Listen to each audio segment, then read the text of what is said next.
Welcome back to Hawkeye Skunk Works. Today we're gonna, that'll be at the end. We're gonna talk Jeep axles because I've been working on those. So stay tuned.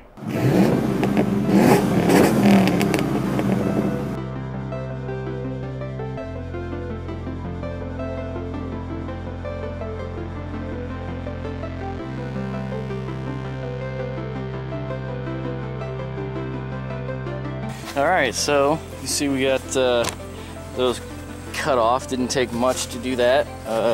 The base is pretty solid still underneath. So to clean that up, I've got some 1/4 inch plate. It's like 5 or 5.5 inches. It's going to be the base. And I got a piece of 3-inch pipe. I'm going to cut that in half, actually, to split it between the two. Weld that on there, and then weld the cap on there. They sell kits for this because it's literally that common. But this was way cheaper. So I'll zip all that together. I'm gonna throw some Rust-Oleum spray paint down in this bare metal since they're sitting outside, and I know that I'm not gonna get to it tonight. And I'll just grind the paint back down a little bit before I weld it.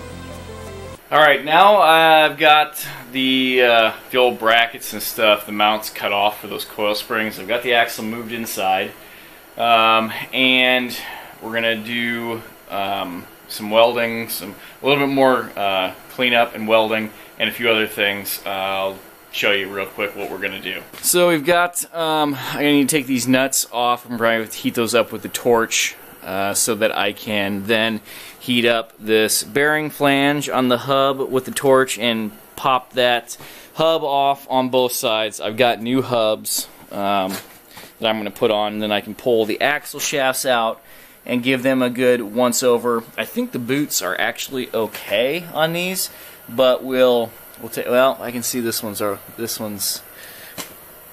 know if it'll focus in the lighting in here, but it's got a crack there right at the clamp. And these are the coil buckets that I'm talking about getting all welded on, and I'm gonna bust out a tape measure, and I will give you guys the dimensions on those in case you want to make your own set instead of buying a kit. I'm gonna throw some grease in the ball joints.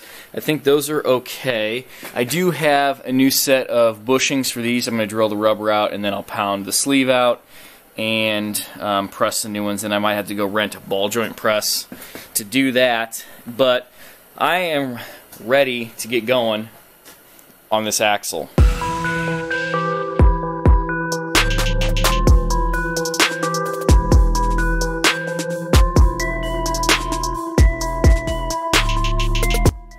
Alright, so you saw me heat that nut up and that knuckle so I can get that hub out of there. That hub actually came out way easier than I was expecting, so that's good. That socket, that nut on that axle shaft, I used a 36 mil. I think maybe that's 1.25 inches as well.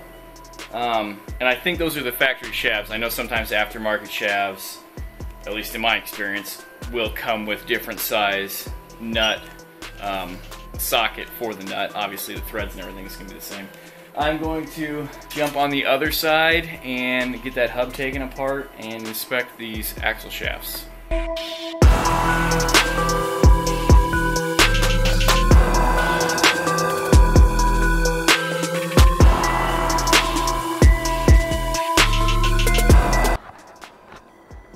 I'm really surprised by that. That little air compressor does not put a whole lot of air through. And those things came right out. Yeah, they're pretty crusty. They're pretty dry rotted. So my custom spring perches are now put on there. Don't look too close. My welding, I'm pretty good, but you know, I'm no professional. So we've got those put on. Axle shafts are pulled out of both ends now. Ooh, I need to pull out the ABS sensor on that side because I'm going to reuse the ones that are on it. Hubs are out of it. I've got new hubs. I'm going to get some new axle shafts. On that axle shaft, I had to use my cutoff wheel and to cut the nut off because it just was not coming off even with heat. So with air chisel, did that. Bushings are out. I'm going to rent a ball joint press, put those in, And then I think we can haul it outside and paint it. No, I do have to do one other thing. I keep forgetting about this. Let's see if we got enough light here. And we'll zoom in. This is the control arm mount. So that's the front of it.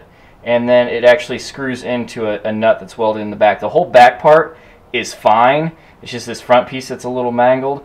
So I'll heat that up a little bit. I'll bend that into place, and then I'll probably cut a piece of steel, drill the right size hole, and then weld it in there just all the way around for some extra support. I'm not worried about that at all.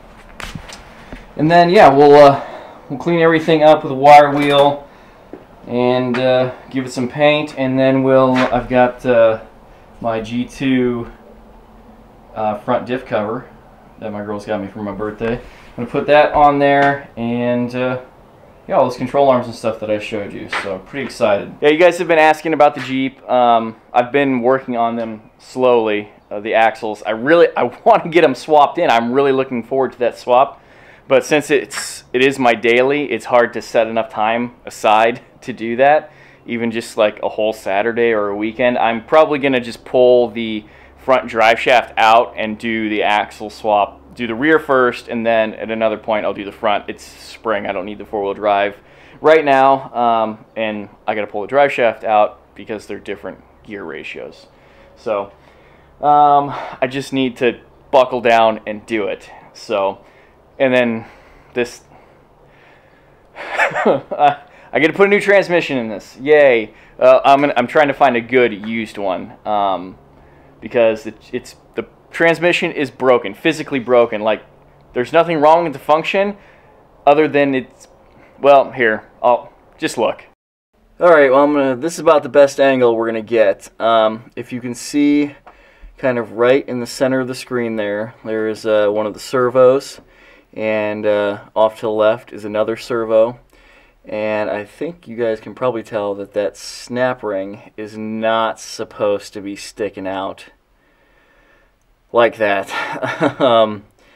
About the upper fourth of the lip of that aluminum transmission casing is completely broken off, which released that spring clip.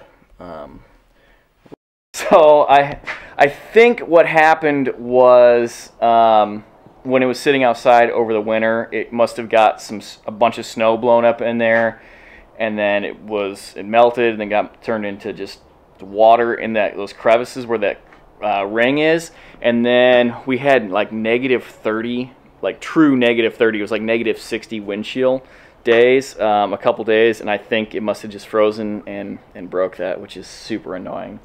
So it's already got a newer torque converter in this thing, and I'll probably throw a new rear main seal in it, and I'll probably put a new flex plate in it.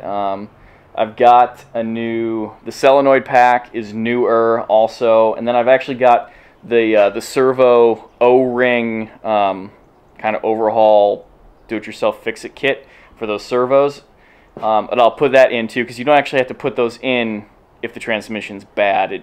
It helps if it's not bad. So anyway, but slowly but surely doing that, and then it will go up for sale finally. After, I'll probably want to keep it after that, but it has to go. Anyway, I'm going to stop rambling. Thank you again for checking out the video. Please sure to subscribe, give the video a thumbs up if you enjoyed it, hit that notifications button. I'll be doing a video at the end of the week. Again, this is a late video. I'm sorry, it's just busy. Other than that, head on over to Facebook, Instagram. As always, I'm the most active on Instagram. Keep sending me emails and messages. I love talking to you guys. So, till next time, thank you, take care, goodbye.